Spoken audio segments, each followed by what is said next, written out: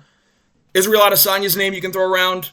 Cain Velasquez, Junior Dos Santos. Those are just other names that we can talk about. But before we get to number one, I wanted to share you with the honorable mentions. Let me know if there's another honorable mention that you wanted to see. But lastly, GSP is my GOAT. Stand-up guy, but I get that has nothing to do with this. 26-2. Two-division champ. Flawless resume. The reason I say flawless is because the two losses he had, one was Matt Serra, which is one of the flukes of all flukes, and the other was Matt Hughes. And want to know something? He got both wins back.